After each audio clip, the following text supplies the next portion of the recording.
Hello friends, welcome back to the channel Sumit ACCA tool box. इस video में हम बात करने वाले हैं अकाउंट्स के रिलेटेड कुछ ऐसे इंपॉर्टेंट इंटरव्यू के क्वेश्चंस एंड आंसर्स की जो आपको बहुत ही ज़्यादा हेल्पफुल होने वाले हैं। तो ये R2R, P2P, O2C या फिर अकाउंट्स की किसी भी प्रोफाइल से रिलेटेड जो है आपको काफ़ी ज़्यादा हेल्पफुल होने वाले हैं।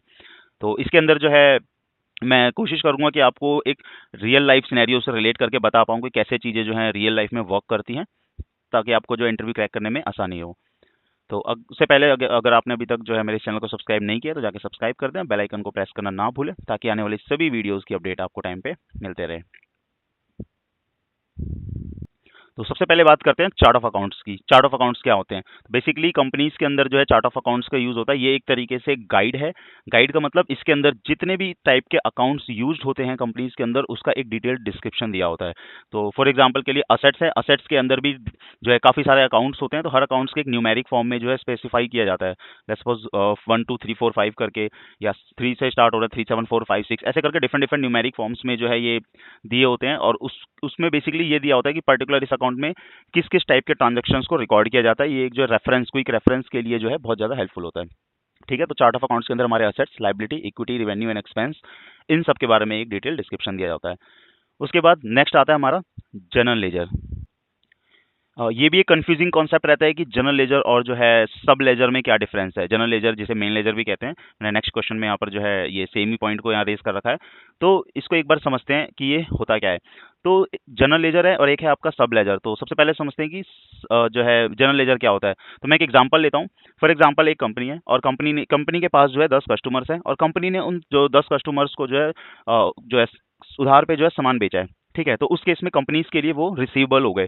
तो कंपनी क्या करेगी, बैलेंस शीट के अंदर जो है वो रिसीवेबल्स को शो करेगी, और जो 10 कस्टमर्स को टोटल जितने का सामान बेचा है वो सारा अमाउंट इकट्ठा करके लिख देगी। ठीक है, तो जो बैलेंस शीट के अंदर हमने रिसीवेबल्स लिखा है तो वो हमारा हो गया जनरल लेजर, मेन लेजर। अब फिर ये सब लेजर क्या होता है? तो अब वो जो 10 कस्टमर्स हैं तो हर एक का एक अपना अपना लेजर मेंटेन होगा। जो तो बेसिकली सब लेजर क्या बताता है? सब लेजर बताता है कि जो स्पेसिफिक अकाउंट्स है उनकी एक डिटेल्ड डिस्क्रिप्शन, डिटेल्ड जो है ट्रांजैक्शंस की एक रिकॉर्ड होता है बेसिकली। तो आपके पास 10 कस्टमर्स के पास क्या क्या सामान लिया है, कितने कितने का सामान लिया, किस किस डेट पे सामान लिया है, वो सारा एक जो है रिकॉर्ड होता है। तो वो आपका कहलाता है सब लेजर। ठीक है, तो हमारे जो बैलेंस शीट में जो है रिपोर्टिंग पर्सपेक्टिव से हम यूज करते हैं वो करते हैं मेन लेजर, लेकिन जो इंडिविजुअल लेवल पे ट्रांजेक्शन होती है वो होती है सब लेजर के थ्रू। तो ये इसका जो है क्विक बाइफिकेशन था। आई होप कि आपको समझ में आया हो। और नेक्स्ट जो है चलते हैं हम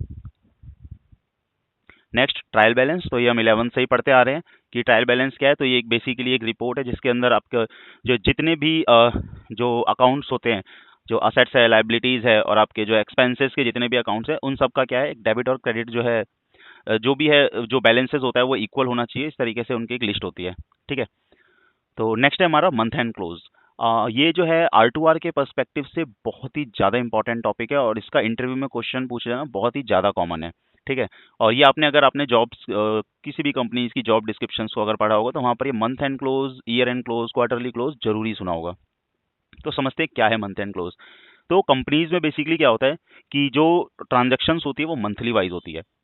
मंथली वाइज कैसे? फॉर एग्जांपल जो है जैसे 12 महीने हैं, जनवरी, फरवरी, मार्च, सोन। तो उस हिसाब से क्या है कि कोई भी अगर एंट्रीज हो रही है तो हर मंथ में होगी। जनवरी की अलग होगी, फरवरी की अलग होगी, मार्च की अलग। ऐसा नहीं है कि पूरे साल की एक ही एंट्री होती है, जैसा कि हमने पढ़ा है। ठीक है, तो मंथली बेसिस पे कोई एंट्री है। लेट्स सपोज रेंट का जो है पेमेंट करना है, तो हर कंपनी ने हर मंथ जो रेंट की पेमेंट करी। तो जनवरी की लेट्स सपोज उन्होंने रेंट की पेमेंट कर दी, तो अब वो क्या करेंगे कि उस मंथ की जो है बुक को क्लोज कर देंगे।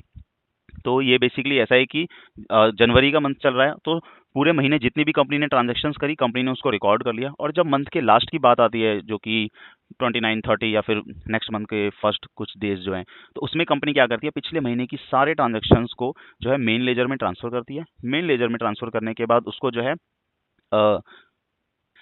वेरीफाई करती है या रिकंसिलेशन करती है कि हाँ सारी चीज़ें सही तरीके से रिकॉर्ड हो गई हैं, और अब जो है हम पिछले महीने की बुक को क्लोज कर सकते हैं। क्लोज करने का मेन रीज़न यही है कि उसमें जो है किसी भी उस मंथ में कोई गलत एंट्री ना पड़ जाए, और जो है लास्ट में जब हम ईयर एंड की क्लोजिंग करेंगे, जो कि हमारा एक्सटर्नल रिपोर्टिंग के परस्पेक्टिव से होती है, तो उस समय हमारे पास जो है ज़्यादा बर्डन ना हो। तो इससे ये इंश्योर होता है कि हमने मंथ वाइज जो है बुक को सही तरीके से चेक कर लिया और उसमें कोई भी दिक्कत नहीं है। ठीक है, तो ये हमारा मंथ एंड क्लोज होता है बेसिकली। उसके बाद नेक्स्ट आता है R2R प्रोसेस। तो मैंने एक वीडियो बनाई है जिसके अंदर मैंने R2R का जो है पूरा कंप्लीट प्रोसेस बताया है, जिसके अंदर मैंने इस मंथ एंड क्लोज को भी कवर किया है डिटेल में। तो मैं जो इसका लिंक जो है डिस्क्रिप्शन में डाल दिया है, तो आप वहाँ से जाके देख लेना।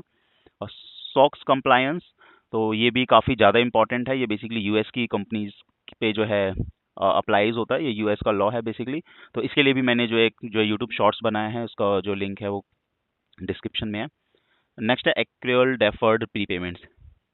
ये जो टॉपिक है ये काफ़ी कंफ्यूजिंग टॉपिक आता है, इंटरव्यू के क्वेश्चंस में बहुत ज़्यादा कंफ्यूजन क्रिएट करता है, और ये सबसे ज़्यादा कॉमन है कि ये जो है पूछा जाए। तो इसके फॉर एग्जांपल जो है पूछ लेते हैं कि अनअर्न्ड इनकम क्या होती है, डेफर्ड रिवेन्यू एक्सपेंडिचर क्या है, एक्यूर्ड एक्सपेंसेस, एक्रूअल इनकम क्या है। तो इसी तरीके से जो इसमें कंपैरिजन भी पूछ लिया जाता है कि एक्यूर्ड इनकम एंड डेफर्ड इनकम में क्या डिफरेंसेस हैं। तो इसके लिए भी मैंने जो है एक वीडियो यूट्यूब शॉर्ट्स बेसिकली बनाया है, उसको जो है आप मेरे चैनल पे सर्च कर सकते हैं, या फिर मैं इसका लिंक जो है डिस्क्रिप्शन में डाल दिया, वहाँ से भी इसको देख सकते हैं।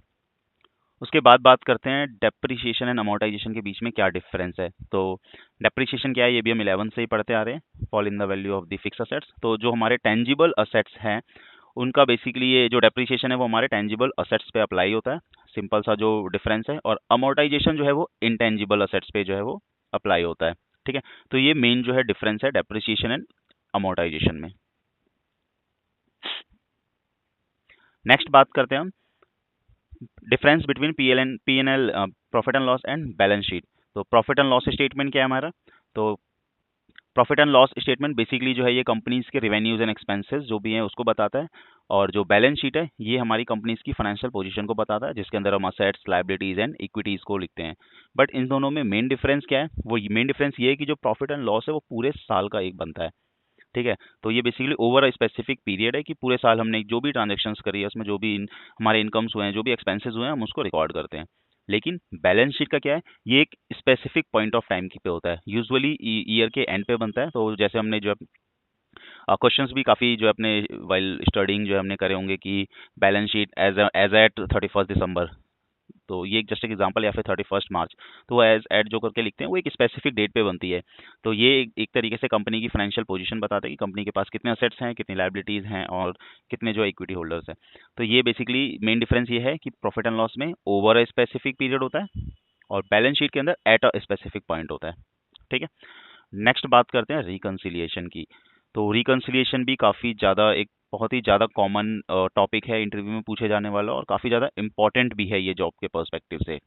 ठीक है, तो रिकन्सिलिएशंस काफ़ी तरीके की होती हैं। आप एक तो होगा आपका बैलेंस शीट रिकन्सिलिएशंस हो गया, एक आपका बैंक रिकन्सिलिएशंस हो गया, और उसके बाद एक आता है इंटरकंपनी रिकन्सिलिएशंस, ये ज़्यादा कॉमन है। इसके अलावा भी रिकन्सिलिएशन का सिंपली मतलब यही होता है कि जो भी बैलेंसेज आपके फाइनेंशियल्स के अंदर है, जो फाइनेंशियल स्टेटमेंट में आपने जो भी बैलेंसेज लिखे हुए हैं, जस्ट आपको इंश्योर करना है कि वो बैलेंसेज सही तरीके से लिखे हैं नहीं।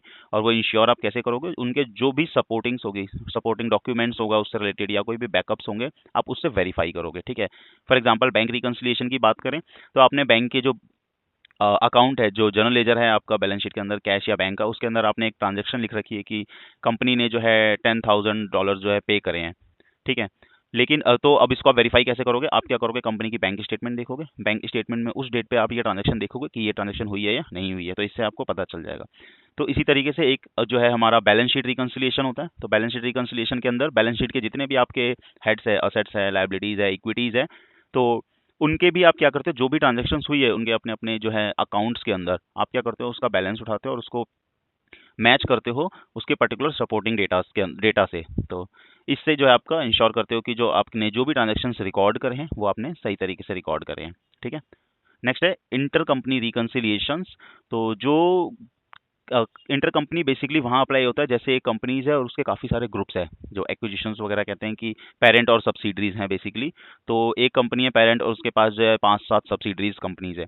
तो उस केसेस में हम जो है इंटर कंपनी रिकन्सिलिएशंस करते हैं कि कोई भी ट्रांजेक्शन है with in a company different different जो है एंटिटीज़ में हो रही है, एक ही ग्रुप है, एक ही कंपनी है, अलग अलग जो है बेसिकली एंटिटी में हो रही है। तो सब्सिडरी 1 है से सब्सिडी 2 में हो रही है, सब्सिडी 2 से सब्सिडी 3। तो इस तरीके की जो भी ट्रांजेक्शन्स वगैरह होती हैं उसको भी रिकनसाइल किया जाता है, और ये चेक इंश्योर किया जाता है कि दोनों की जो बुक्स में जो है वो करेक्ट एंट्री जो है रिकॉर्ड की हुई है।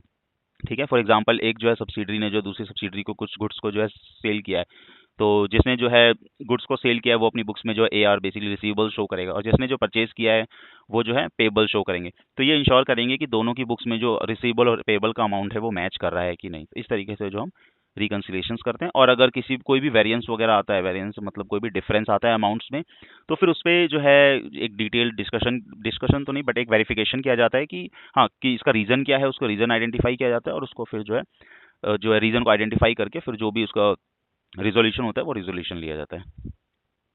तो ये हमारा जो है रिकन्सिलेशंस हो गया।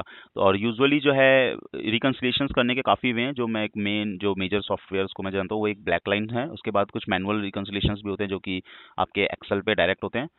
तो और बाकी अगर आप जो है ये काफ़ी सारे सॉफ्टवेयर्स हैं जिसमें ये हो सकते हैं। ठीक है, तो आई होप मैंने जो अपनी तरफ से जितना मेरे को आइडिया था एक रियल लाइफ सिनेरियो के बेसिस पे मैंने जो इसको समझाने की कोशिश करी है। आई होप कि आपको जो भी इंटरव्यू जब भी आप टैकल करो या फिर ये एक नॉर्मल अंडरस्टैंडिंग के लिए भी है कि आप काम कर रहे हो और उसके में जो है आपको काफ़ी ज़्यादा फिर ये हेल्पफुल होगा। तो ये जो है वीडियो कैसी लगी इसको आप कमेंट सेक्शन में ज़रूर बताइएगा। और अगर आपका कोई भी स्पेसिफिक क्वेश्चंस है, डाउट्स है या कोई ऐसा पॉइंट है जो आप चाहते हो कि और ज़्यादा क्लैरिफाई करना है, तो भी आप जो है कमेंट सेक्शन में ज़रूर बताइएगा कि जो है फिर मैं उस पे भी जो है वीडियो जो है बना के डाल दूंगा। ठीक है, तो थैंक यू। अब thank you very much for watching this. तो वीडियो को लाइक करना मत भूलना और चैनल चैनल को सब्सक्राइब करना मत भूलना। Thank you.